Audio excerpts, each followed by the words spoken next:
Wallah, ich begegnete einen Mann in meinem Leben, Abu Ibrahim. Wie barmherzig ist Allah. Dieser Mann lebte 70 Jahre seines Lebens in Kufr, Alkohol, Drogen. Eines Tages hat Allah ihn recht geleitet, hat ihm eine Hand genommen und führte ihn ins Licht.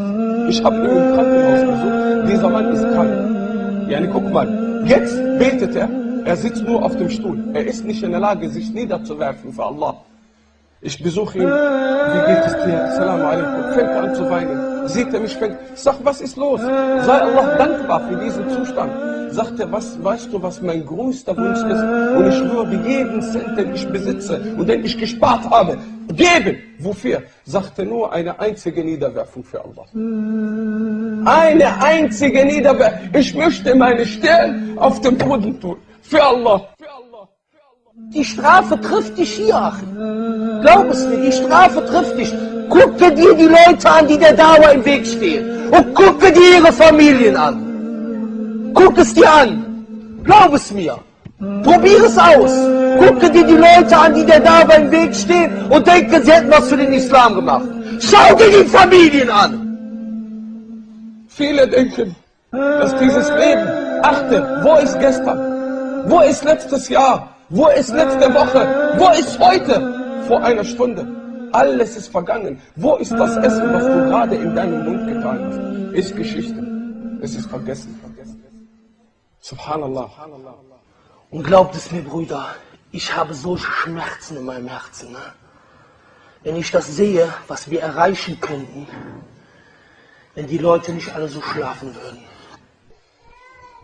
Jetzt liegt der Mensch da, er ist vielleicht wochenlang krank, liegt in seinem Bett und er merkt, er sieht den Tod kommen. Allah subhanahu wa ta'ala beschreibt uns das im Koran. Jetzt ist sein Blick stark, scharf, er sieht die Wahrheit. Guck mal, dieser Mensch, als er gemerkt hat, dass er stirbt, fängt an zu schreien, Rabbi irji'un!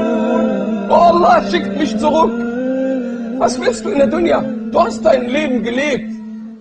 Oh Allah, schickt mich zurück. In einer anderen Ayah sagt, oh Allah, ich habe gerade bereut. Ich bereue jetzt. Selbst wenn du einen Brief schreibst, egal an wen auch immer, mit einer guten Absicht und denjenigen zum Islam aufrufst und der nimmt den Islam auch nicht an, du wirst es finden am Tag des Gerichts. Alles werden wir sehen im Stäubchen, denn Allah spricht die Wahrheit. Und wir werden uns über diesen Brief freuen. Wir werden uns über einen Klick, wo wir ein islamisches Video angeklickt haben, werden wir uns freuen. Über jedes Subhanallah, Alhamdulillah, werden wir uns freuen. Über jedes Allahu Akbar werden wir uns freuen. Über all diese Dinge werden wir uns freuen. Du lebst nur einmal, mein Bruder und meine Schwester, auf dieser Dunya. Wann begreifen wir das? Wenn du das einem hier sagst, dass ich weiß das. Jeder sagt, ich weiß das. Dann handle demnach. Und liebe Geschwister, dankt Allah. Dankt Allah subhanahu wa ta'ala, dass ihr in der Lage seid, im Verstand seid, ihm danken zu dürfen. Weil das auch ein Ni'mah ist. Dass wir Allah ta'ala danken dürfen, ist eine Gabe von Allah. Wie viele Menschen laufen herum auf dieser Erde? Sie atmen, sie essen, sie trinken, sie leben. Allah ta'ala gibt ihm. Und sie danken Allah ta'ala nicht dafür. Wie viele von denen sind Muslime? Und sie beten nicht. Ein Mensch, der mit Liebe zu Allah seinen Weg beschreitet, ein Mensch, der sein Leben für Allah lebt und dieses Leben als eine Brücke nimmt zum Paradies, Allah wird ihn niemals im Stich lassen.